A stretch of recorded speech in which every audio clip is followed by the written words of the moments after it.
All right. Good morning, everyone. Good morning.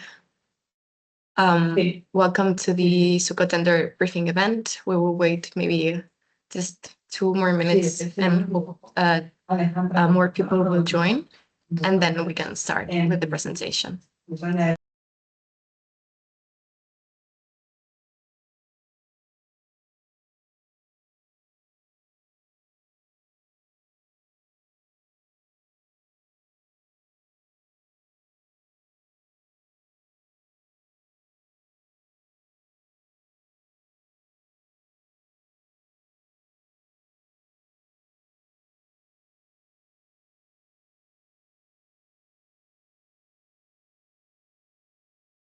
Good morning, everyone. And for those who are joining now, welcome to suHCO's tender briefing event. We will wait maybe just 1 more minute so more people can join, and then we'll start with the presentation.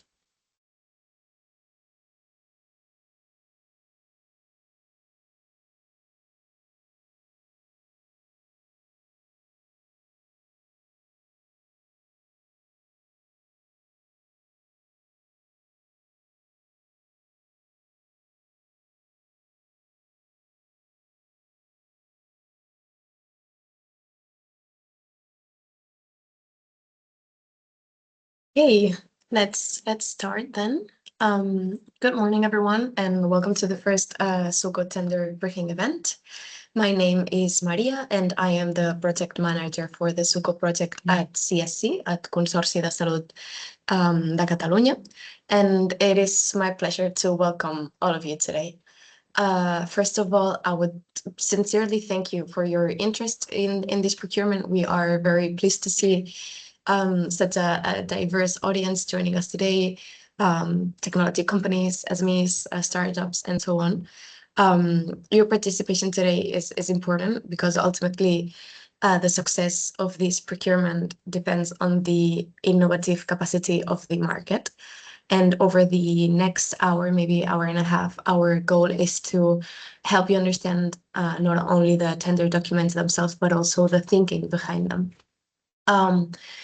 And we want you to leave this session with a clear understanding of what challenge we are trying to solve, how the procurement has been designed, and ultimately what we expect from the solution that you will propose. Before we begin, I would briefly explain how today's session will work. First of all, this webinar is being recorded. This recording together with the presentation will be uploaded in the suHCO website, so everyone has access to that information, even the interested suppliers that hadn't had the chance to join us today. And also throughout the webinar, we encourage you to submit your questions using the Q&A function rather than the chat. And during the session, we will try to answer as much questions as possible. But if they are not answered through the chat, there will be a final section, Q&A section, and the most important questions will be uploaded in the frequent asked questions section in the suHCO website. Finally, we encourage you also to introduce yourself in the chat if you want to indicate your organization, what your organization does, and if you are looking for partners maybe, and let other participants know. That way we encourage you to do a bit of matchmaking. And we know that many successful PCP's proposals come from multidisciplinary consortia. So today's event maybe is also a good opportunity to start building that collaboration.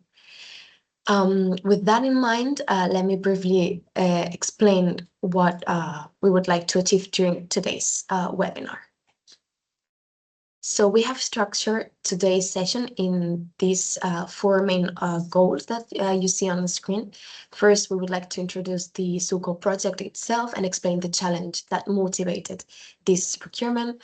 Understanding that the challenge is essential,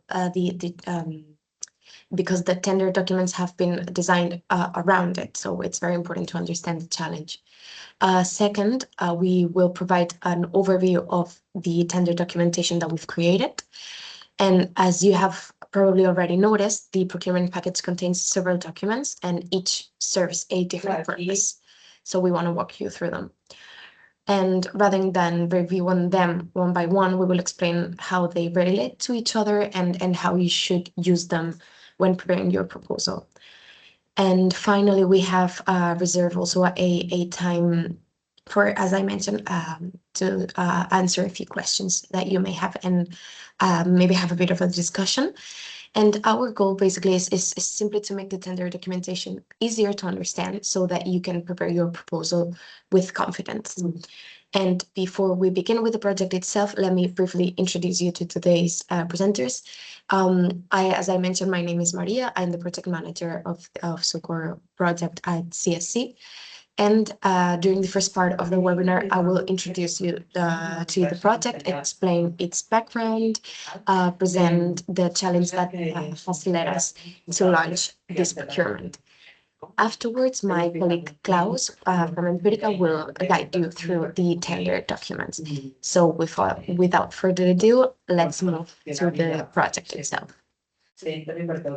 Before talking about procurement rules, evaluation criteria, application templates, and so on, I think it is important to step back for a moment and ask ourselves a very simple question.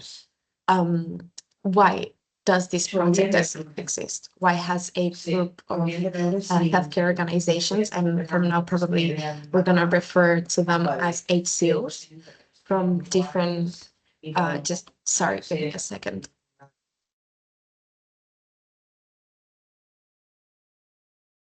Hopefully it's better now.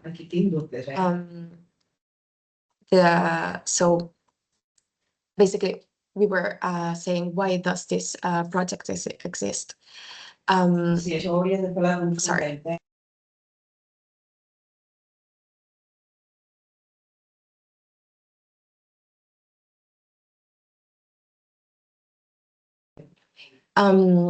Let's go back again, sorry. Why does this project exist? Why has a group of HCOs from different European countries decided to invest almost 3 million euros in research development?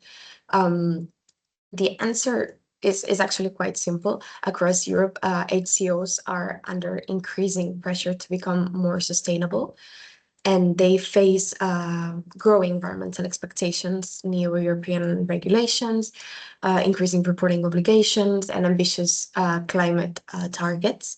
But at the same time, they must continue providing safe and high-quality patient care while operating under significant financial pressure. In other words, healthcare organizations are expected to become more sustainable without compromising quality, without increasing complexity, and often without having the digital tools necessary to support this transformation. So during the preparation phase of this project, of the suHCO project, we spent many months talking to hospitals, procurement professionals, sustainability managers, clinicians, and so on, across Europe. We organized we organized an international open market consultation, and also 3 national ones. We conducted surveys, we ran focus groups, we collected feedback from organizations with very different profiles. Although these organizations operate in different healthcare systems, they repeatedly described remarkably similar challenges, actually, which are, for example, that information is fragmented. Sustainability initiatives are often isolated within individual departments. Procurement teams sometimes struggle to translate sustainability objectives into purchasing decisions, and staff sometimes need guidance or training and practical tools, and managers frequently lack reliable information to actually monitor the progress and make informed decisions. These discussions made one thing actually very clear, that the market already offers excellent individual solutions, but maybe HCOs, what are missing is an integrated solution capable of supporting the sustainability transition across the organization as a whole. And that is precisely the challenge that suHCO aims to address. To tackle a challenge like this, not a single organization alone could work on its own. And that is why suHCO brings together a consortium with complementary expertise representing different healthcare systems. Let me introduce you to the organizations behind the project. First of all, we have CSC as the lead procurer. We are CSC. We are responsible for coordinating the entire procurement process and ensuring that solutions developed respond to the real needs of HCOs. We also have expertise in centralized procurement in the Catalan health system. So we bring a strong understanding of how innovation can be translated into practical purchasing and implement purchasing decisions and implemented within healthcare organizations. And together in the buyers group, there's also Enea from Italy, which is an Italian national agency for they are responsible for they are the representation of the care part of the healthcare system. And we also have HDUHB from Wales, which is the representation of the NHS, and they represent a very large geographical area. Also, to support this project, we have 3 different partners. Firstly, we have Empirica, which they are based on Germany and responsible for supporting the overall project coordination and the implementation of the PCP. And they contribute to, well, they have a lot of experience in digital health, innovation, and also European collaborative projects. We also have the Bevan Commission from Wales, contributing also in the healthcare innovation, decision transformation, and stakeholders engagement. And last but not least, we have BME, also based in Germany, which is a German association for supply chain management, procurement, and logistics. So although each partner has a different role, we all have the same goal, which is to develop an innovation solution that helps HCOs accelerate their sustainability transition. This collaborative approach has also characterized the way we prepare the procurement itself. And to design this procurement, we first needed to understand the challenges faced by healthcare organizations and explore how innovation could help address them. Before opening the call for tenders, we invested considerable effort in understanding both the demand side and the supply side. Throughout the presentation phase, we worked closely with HCOs and all the different kind of professionals, procurement professionals, sustainability experts, research, and so on. We organized, as I mentioned, 4 open market consultation events, one being an international one and 3 national ones, bringing together over 100 participants from different organizations. And these events allowed us to openly discuss the challenge with the market, receive feedback, and understand better the current state of available technologies. And also in parallel, we had different focus groups involving different healthcare professionals to understand their day-to-day challenges.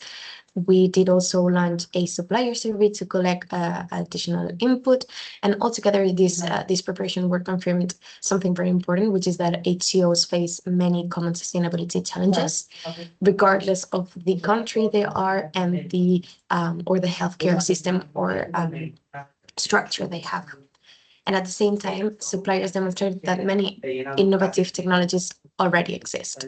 However, these technologies are often developed independently and focus on specific aspects of sustainability. What is still missing, though, is an integrated solution capable of bringing these different capabilities together into a single decision support ecosystem. And that is precisely why we decided to use a pre-commercial procurement, a PCP. Rather than purchasing a product that already exists, we want to stimulate research and innovation to develop new solutions that do not yet exist on the market. This PCP process allows suppliers to propose innovative approaches while working closely with the procurers throughout the different development phases, and we will talk about those phases later on the presentation. And ultimately, our ambition is not simply to procure a simple solution or simple software. Our ambition is to accelerate innovation that can support HCOs across Europe and in achieving their sustainability goals. So after all this preparatory work, the key question became, what should this future solution actually look like or be focused on? And all these actions that we've described so far led us to one fundamental conclusion, and it's that HCOs do not need another isolated digital tool, but they rather need an integrated solution that supports sustainability across their entire organization. This vision is also described in the tender document 2 in the challenge brief, and Klaus will walk you through that document afterwards. And this challenge brief is structured around 4 building blocks. And these 4 building blocks should not be understood as 4 independent applications. They should be considered as complementary capabilities that together should form a single integrated solution. And different suppliers may choose different technical architectures, different AI approaches, or even different implementation strategies. And that flexibility is intentional. What matters is the final solution that deliver those 4 building blocks. The first building block focuses on information. One of the biggest challenges faced by HCOs today is maybe not the lack of information per se, but the difficulty of accessing, connecting, and making sense of that information. Relevant data is often spread across multiple systems or departments or even formats, making it difficult to obtain a complete picture of an HCO sustainability performance. The future solution we are looking for should therefore help organizations collect and structure and integrate that information from different sources, transforming fragmented data into meaningful and actionable knowledge. And this information will provide the foundation for all the other capabilities of this solution. The second building block is operation. It focuses on operation. Once this information has been transformed into knowledge, the next step is helping professionals act on it. The solution should support, for example, day-to-day operational decisions, decision-making by providing recommendations, guidance, practical workflows that may help HCOs implement sustainability action in their daily activities. And rather than simply monitoring performance, the ambition is to support execution by helping users identify priorities, coordinate actions, and continuously improve sustainability outcomes across different operational areas. The third building block is organization, focuses on the organization itself. Sustainability is not the responsibility of a single department. It requires coordination across different departments, which would be, for example, procurement, logistics, clinical services, facility or real estate management, and so on. And this future solution we are looking for should therefore facilitate this collaboration across the organization and helping different stakeholders work towards these sustainability goals, supporting also governance, planning, and organizational alignment.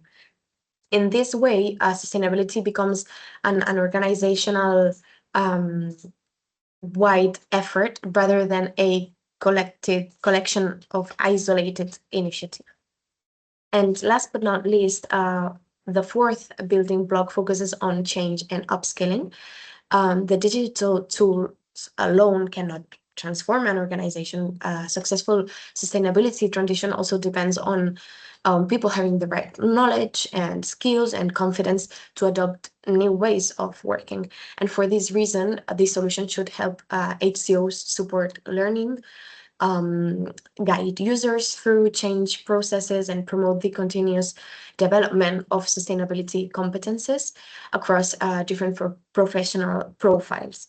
And ultimately, the objective or the goal is not only to introduce new technology, but also to enable lasting organizational change. That is very important.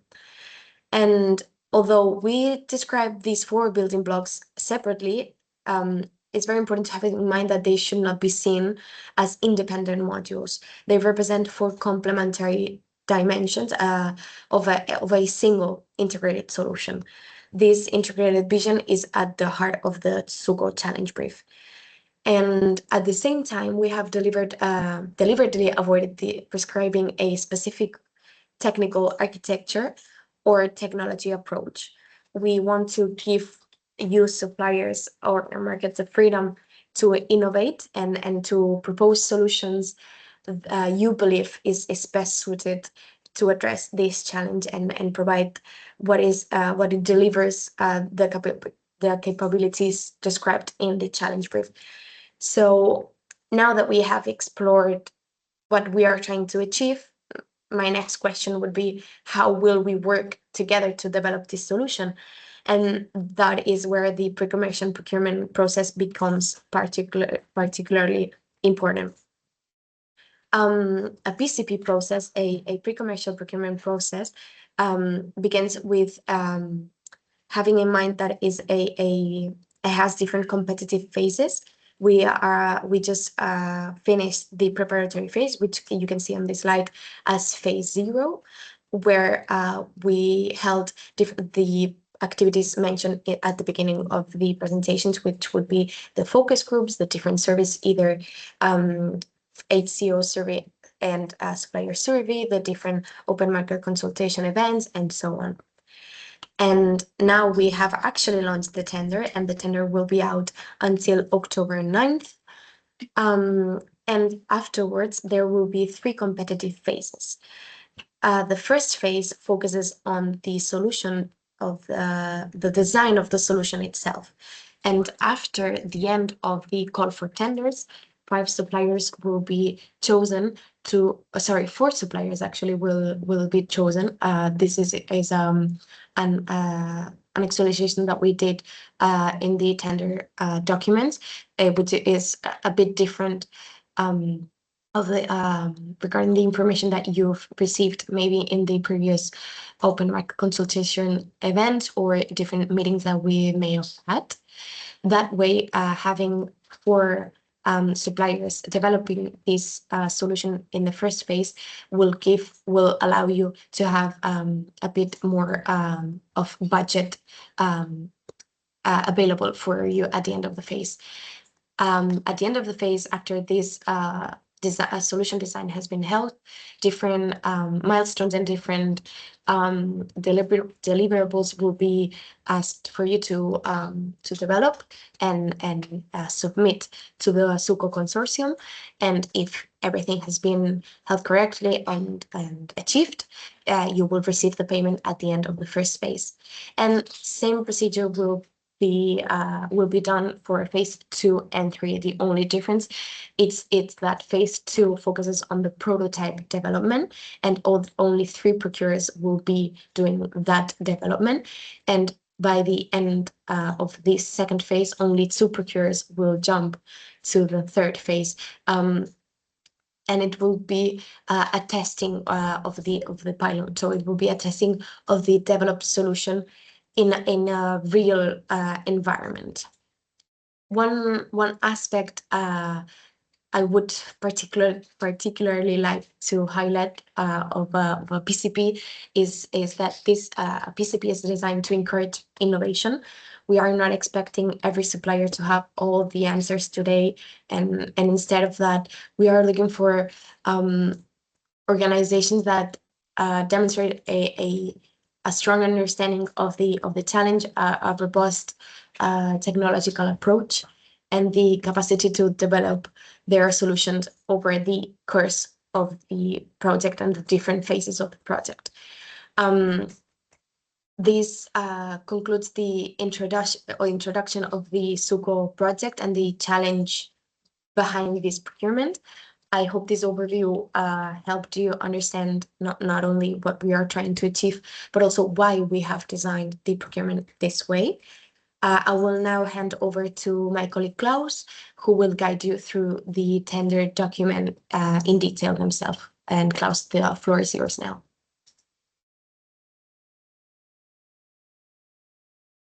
Yep. So thanks for the introduction, and yeah, welcome also from my side. And I think I can be short on a few slides because we already have heard most of the things, but I repeat some of them anyway. So if I switch the slide, you will also see what I will be talking about. So a tender summary, just to give you an overview of the 10 tender documents we have in total. And you see it here grouped in 3 groups, starting with sort of the central documents, so where everything resides on conditions, the content, the challenge, which is TD1 and TD2. So everything you need to know is in there. The other categories are then the usual tedious paperwork. It's the administrative forms, TD3A and 3B, declarations of honor, pretty much standard, and power of attorney if you plan to apply as a consortium. Then we have the templates you need to fill in, the administrative template, and lots of paperwork, your actual technical template, and we'll come to that later on, and the financial template where we ask for basically what it will cost you, what it will cost us if we hire you, which we of course want to do. And 2 deliverables, or not 2 deliverables, 2 templates that sort of govern the PCP, which is a framework agreement, and specific contracts for each phase. And on the next slide, you have the same information, just depicted slightly differently, and just 4 points here. So if you're still deciding whether to bid, you don't need to read TD6 or TD8 yet. So just start with TD1, eligibility and exclusion sections first. Have a look at TD5, the administrative section, and that tells you fast whether you're in scope or not, or if you need additional partners to fulfill all the requirements set out. If you decided you want to apply, then go on and read TD2, which is for you to understand what we require you to build. And if you go with TD2, so my advice is to have a look especially at the 4 building blocks, and we stressed this quite a few times. You don't see the slides. I'm actually seeing them. So okay. Maybe as a punctual or a single technical problem.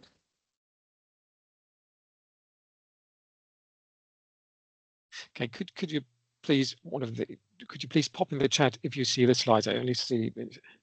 Okay, thanks, Oscar, confirming. Okay, geez, that's a relief. Okay, no worries, Vincent. That's fine. Geez. So I was hinting towards the 4 building blocks, and we mentioned them, I think, 3 times already, and I will mention them 2 times again. So we'll see this is something important. Also in TD2 are the cross-cutting requirements and the use cases. And we also took quite a bit of time to develop user personas.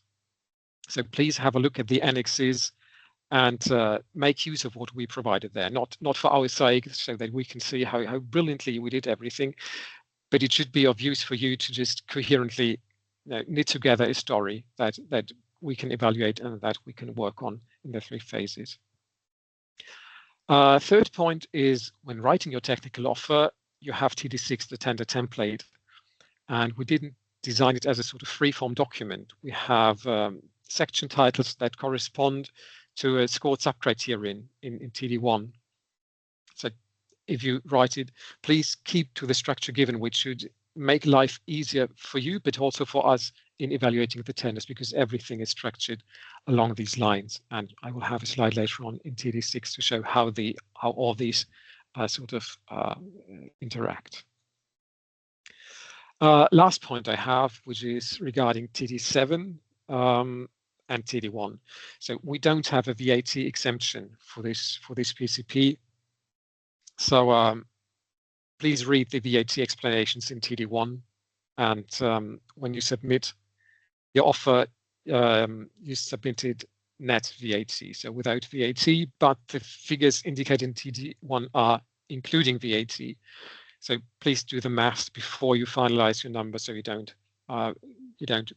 offer over the threshold. But again, it's explained in TD1, and if you have any questions, feel free to ask, and we'll try our best to answer them.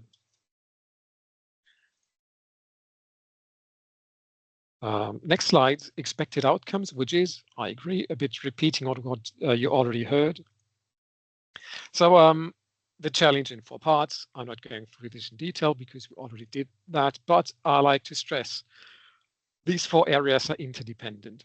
So a strong proposal would treat them as one system and not as 4 modules bolted together, because they are somehow already available in different kinds of software and you have a few APIs and knit them together. Might not be the best idea. And to just give you a living example of what we had in mind, we already described it in TD2, but a nurse finding a greener supply option, so information, only matters if it then turns into a procurement workflow operation. Then the workflow gets signed off across departments, organization, and most important point, staff actually use it, change it, upskilling. So again, if you nail one block and treat the other sort of an afterthought, you might potentially score worse under excellence than one tender that shows how all 4 interconnect. And again, the full detail, including the field research behind these 4 areas, so the survey, focus groups, persona work that Maria already mentioned, is in TD2 in the annexes of the challenge brief. And again, this document is your primary source for understanding what we actually need. The expected outcomes, quickly go through again. So phase 1 is not a prototype, it's a design, it's on paper. So don't overbuild in phase 1, because in phase 1 we're assessing the thinking and not a working demo. What we will try from phase 1 onward is try to actively organize access to real end users at all 3 sites for you. So nurses, procurement staff, sustainability managers if available. So this isn't something you have to arrange call yourselves, but it is something you definitely need to plan in already for your phase 1 work plan. And in TD6, we ask you especially how you'll use that access. Just a flag, that is one important thing. On testing in phases 2 and 3, so again, end user groups then combine clinical and CAS staff and procurement and admin staff at every site. And usability will be assessed against defined methods. Again, a flag that you are required to already describe your work plan. It would be nice if you paid attention to how you actually try to use these co-creation possibilities or these things that we like to offer you. Just showed how you would take care. The next slide. This is basically your homework schedule for the whole PCP. It's TD1's table 1, I think, just turned into something you can actually look at instead of passing out of a contract clause. So you've got 4 phases that you might already know now, running left to right: tender, phase 1, phase 2, phase 3, and 5 rows underneath tracking what's actually being produced along the way. Offers, core solution, testing and validation, compliance, and reports and publication. So I'll start at the top. The green offer boxes are sort of the gates. So you submit a technical offer based on TD6 to get into phase 1, then have to submit again to advance to phase 2 and again into phase 3. So this isn't a sign once, coast forever contracts, and you have to keep earning your spot phase by phase, which, as Maria already put out, is the entire point of a PCP, and also the reason this graphic has so many arrows in it. So moving down one slot is the core solution, and this is where the real deliverables live. So SD1 through SD 3.2, which track the design evolving from improved solution design in phase 1 through functional prototypes in phase 2 to pilot presentation in phase 3. Red boxes right underneath are milestones. So just to see that they are sort of timed against the deliverables. Testing and validation runs in parallel underneath. Protocols get defined and tested, then it all culminates in real-life pilot evaluation in phase 3. Now we have a little hint again. Compliance is the road that's easy to skim past and shouldn't be. So GDPR requirements get baked in already during design, tested for compliance in phase 2, applied on-site during the pilot, and finally reflected in the final system documentation. So in other words, it's not a box you tick once at the end. It should be a thread running through the entire project. And anyone who treats GDPR as a phase 3 afterthought is probably going to have a bad final report. The bottom row reports publication, the paper trail, so public abstracts and phase reports at the close of each phase, building up to the final report, system documentation, and lessons learned at the very end. So this is the entire supplier journey on one page: offer, build, test, comply, report, repeat, 3 times, with the bar rising at each phase gate.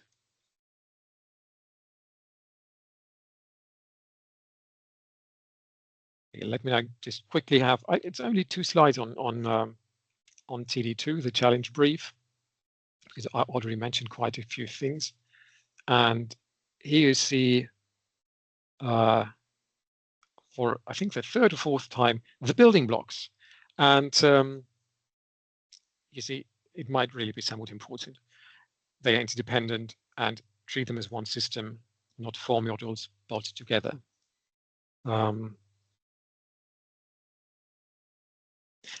TD2 actually includes a lot of annexes, the user personas, the use cases, the process models, the user journeys, storyboards, taxonomies, policy framework, etc.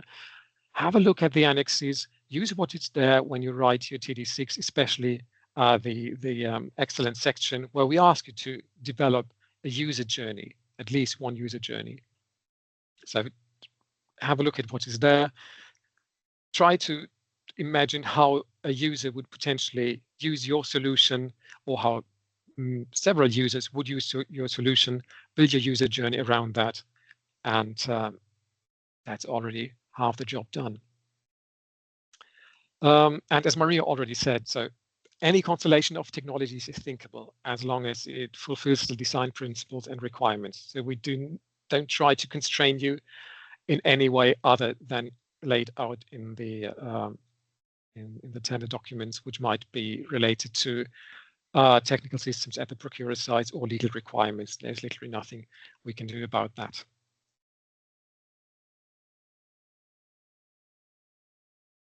Moving on to TD6, which is the actual application template. And I'll start from the right. In the tender application template, we try to structure everything along the award criteria. So in the application template, you will find predefined sections with subheadings, some standardized tables, and each of the subsections has notes on what we expect you to fill in. Each of the subsections or subheadings is mapped onto a challenge description for the criterion in TD2. including minimum requirements and relevant aspects for assessment. And those challenges or those criterions are then described again in TD1. So everything starts out from there and evolves through TD2 and TD6. So we try to make it as coherent as possible. And we also hope that filling in some, giving advice on what we want to have in TD6 is of help. If it isn't, let us know, and we're happy to adapt or provide additional information anytime. Speaking about the award criteria, it's a total of 11 sub-criteria in 3 weighted award criteria. This is basically the template that the European Commission uses, and at least in our experience, it worked out quite well for PCP tenders as well. And we use a quality price ratio of 80-20. We wanted to go higher, but it was just not possible for reasons. But just to indicate, quality is decisive, and I'm sure we'll all do your best to deliver quality, and we try to appreciate that. You see that award criteria weight shifts as the PCP progresses, and I didn't change the slides, sorry for that. So again, here you see all the criteria, 80-20. It's in writing in the tender documents. You don't need to read it now. And this is a slide that I wanted to talk about. Excellence shrinks over the phases, because by phase 3, we're not interested in how elegant your concept sounded on paper, because we've seen it running. Impact grows because that's basically the whole point. So by phase 3, we want to see measured outcomes at 3 pilot sites, not projections. Implementation, though, holds roughly steady because delivery discipline matters the same amount throughout. The full scoring tables are included in TD1 if you're interested, and have a look at it.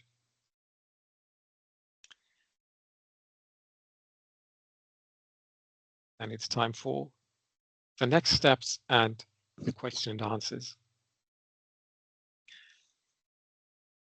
So we are in the tender training event number 1, which is informing you about the tender documents, giving you a quick overview of everything. And there will be another training event, number 2, on 21 September. Registration is already open. Thank you, Vinay. He just added the link to the chat, where we will discuss open questions that have been asked so far, and give advice shortly before the closure of the tender.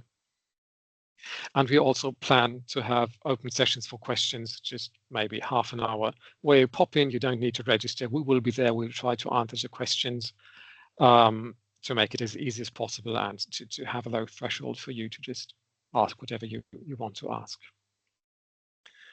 The key dates, the tender has already been published. The deadline for submitting the questions is 18 September. And I like to emphasize the written question point. So it's not bureaucracy for its own sake. It's what keeps the process fair. So if you email me directly with a substantive question, I will ask you to resubmit it through the channel, through the health portal, or through the website, so everyone sees the same answer. We then have 10 days of time to publish our replies to your questions. Of course, we try to answer them as early as possible, but this is just the latest date we have to provide an answer. Submission deadline is then October 9th at 1400 hours Barcelona time. And we try our best to notify you of the evaluation outcome by late November. And of course, I didn't change the slide again. So if you didn't listen, here it is again, sorry. Okay.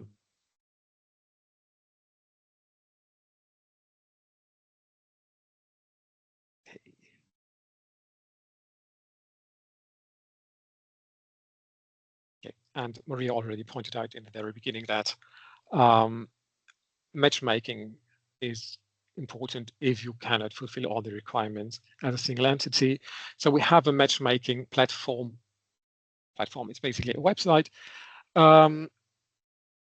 where we offer you space to present your company, present your abilities or your expectations, what you're looking for, what you can offer.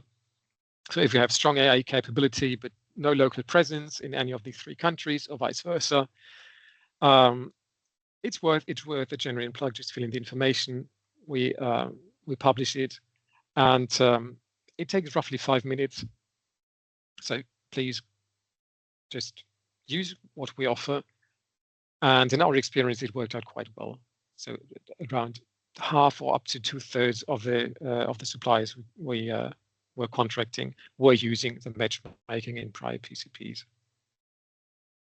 And as always, I already put the link in the chat. Cheers.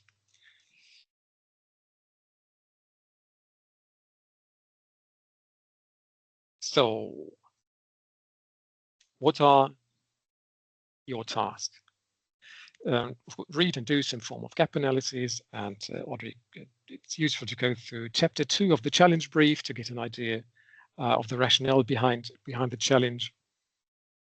In parallel, you can already start to build a consortium, use the matchmaking platform, create an outline concept, and then write and iterate. And of course, ensure that all formal steps are taken and you submit in time. But I think this goes without saying. And because we have to work a bit as well, so we will do our best, as I said, to answer all your questions. We'll prepare the evaluation. Also, it will be the same evaluation throughout the 3 phases, so we will make sure that it is efficient for your sake, but for our own sake as well. We already have a follower network that we plan to grow and inform.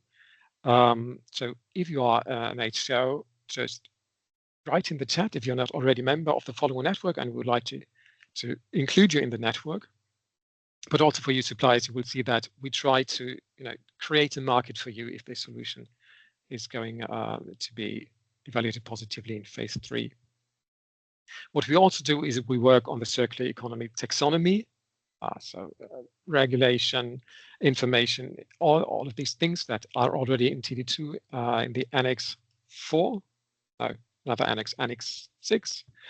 One of the annexes, so where we have the guiding, so the groundwork for the solutions.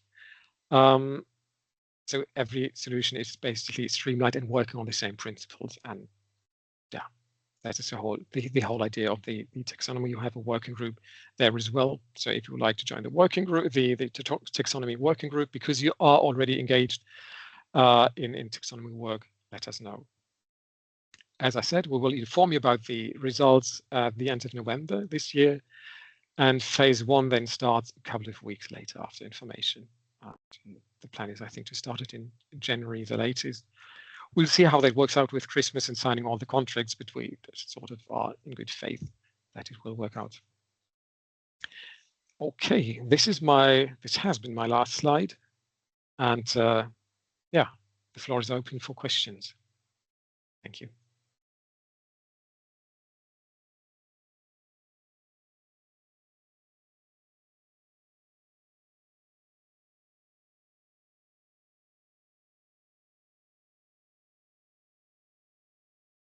I think I hand back to you, Maria, because you are the project manager. So I'll stay in the background.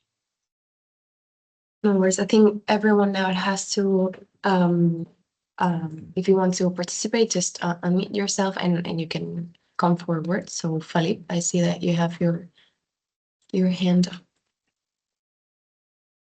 Yeah, there we go. Yes, hello. Good morning. Thanks very much for the presentation. I'm Felipe Miralles from Eurecat at Barcelona. Yeah, I have 2 questions that are kind of related. First question would be about well, in the tender, it's not mentioned or emphasized the need for an integration with existing information systems of the HCOs.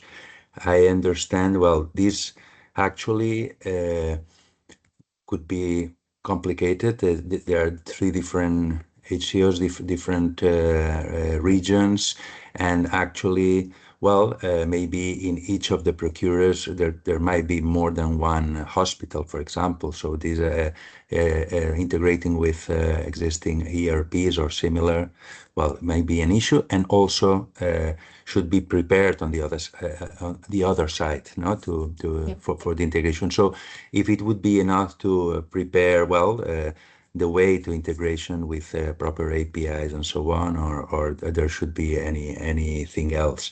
That's one question. The second would be about especially in the phase of deployment and the validation, the phase 3. What kind or degree of support is needed, no, for remote support or local support for making sure that everything works fine in the platform. If there are any issues, any problems, if it's needed a 24/7 support or more support, to ensure that the validation is properly done. So yeah, that's Right. my questions. Thank you. Okay. Well, Felipe, thank you very much for your questions and your participation. Maybe Klaus, that you have you've been working more with the tender documents. Maybe you could answer at least the first question. Yeah, regarding integration, of course, it would be very nice to have an integration ready by the end of phase 3, but we know that it likely will not be possible to have it. But if you prepare for an integration, that should be sufficient for the tender. I mean, if you can,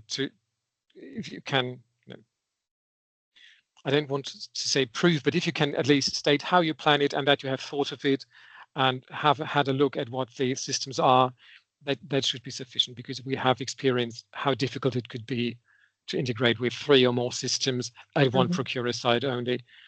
So this is understood. Regarding your second question, basically, it's a bit up to you in your offer. Of course, we would like to have local support. It doesn't need to be 24/7, but anyone that can speak the language of the procuring side is nice, and it's always good to have someone at premises, which does not need to be the entire time, of course. But again, this is up to you. We don't give any mandatory. I don't think we gave any mandatory support.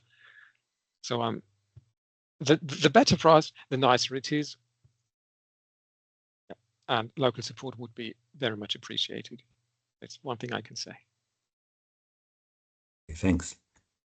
Okay, thank you, Klaus. We also have Daniel. Yeah. Hello. Good morning. Hello, I am Daniel from Between Group.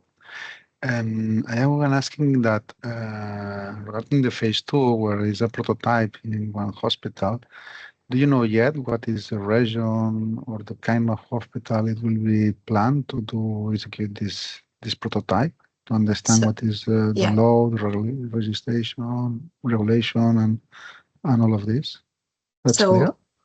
Yeah, it is going to be one organization or one HCO or healthcare organization from each country of the buyers group. Although what it's not decided yet, it's which within each country, what building or organization that is going to be, but it is at least going to be one per country of the buyers group. So it's going to be Spain, Italy, and UK, Wales. Yeah, you are saying that will be, but this I understand is deployed, no, in each of the countries. But for the prototype, is only in one hospital. It will be in more than one. For now, it's going to be just one. Okay.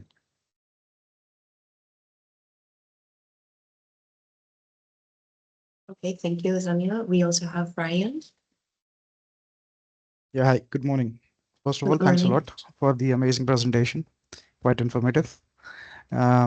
One quick question that I have related to the prototype phase. How much access should suppliers expect of the pilot data side? So for example, we already have an idea in our mind. We are thinking about certain kind of data that we'll need. Mhm. Will it be provided? Yes. Or So the okay. idea is that, of course, in some way in the third phase, in the implementation of the prototype or the pilot, you will have access to the data because if the solution has AI, there's data needed to nourish the solution. So yes. Okay, but it will be the real data, right? That we'll receive. Yes. Okay, is it possible to receive it in phase 2 as well, not just in phase 3? I don't know, Klaus, maybe you could answer that question.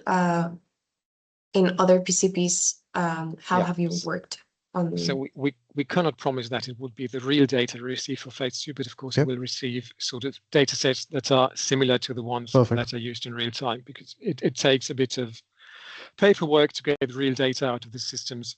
I mean, you'll know this, but we'll try our best to have data to work on already in phase 2.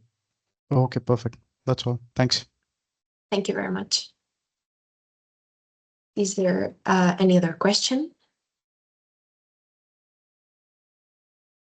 If maybe in the future some questions arouse, you can always access the portal and send out the questions through the portal, and they are public questions. Yeah, we have another question, Ingeborg. Hi, I'm Inge from the Center for Sustainable Healthcare. I have more question what the long-term plans are with the tool which is going to be developed. Have you got a commercial model in mind for this, or is that still very open at the moment? Right. So for now, the suHCO project, it's only thought to be until phase 3. So there is no not any thought of that on phase 3 onwards. So obviously it would be great if we had the opportunity to go to a phase 4, which would be a PPI, a procurement of innovation.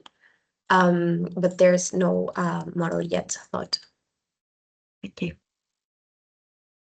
Maybe Klaus, if you want to add something.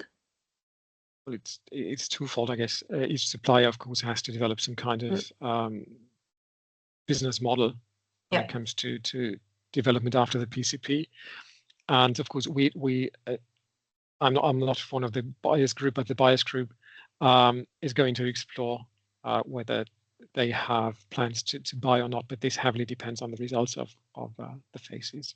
Mm-hmm.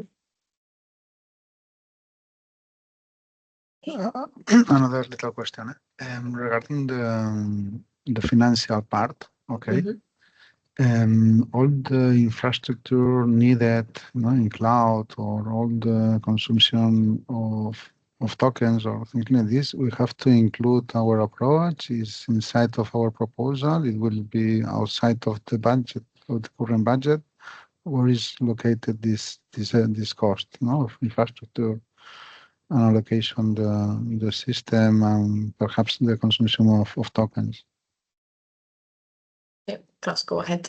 Yeah, basically everything you do has to be paid by, or has to be costed by you.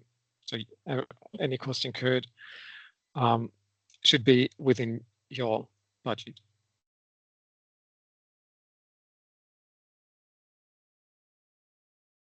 Then will be included in the offer, no? But yeah. In the budget that you have. Right. So in each of your phase 1, 2, 3 budgets. Yeah.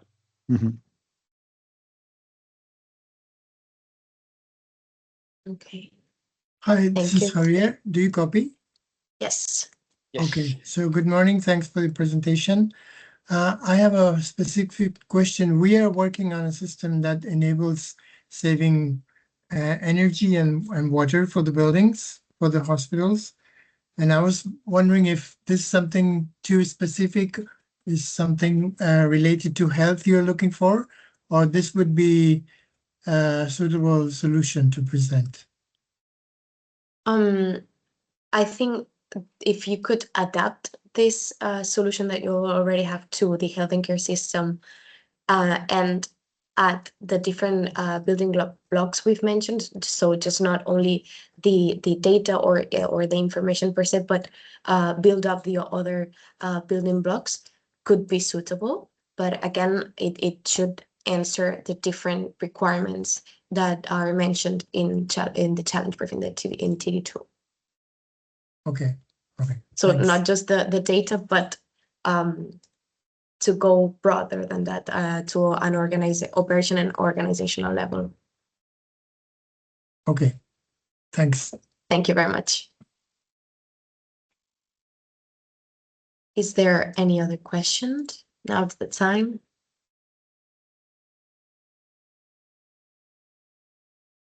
And again, if in the future any question arises, you can always contact us, and the platform is open to answer any question or publish any question, and we will therefore answer it. Maybe if there are no further questions, maybe we can finish this session here, which is only been 1 hour, which is perfect. You have an hour of your time free now. So thank you very much. Thanks for the participation. Thanks for listening to all the questions. Hopefully we have answered some of the questions that you may had, and hopefully we'll see you in the next session in September. Thank you very much and have a nice day. Thank you, guys. Bye. Thank you very much. Bye-bye. Thank you. Thank you. Bye.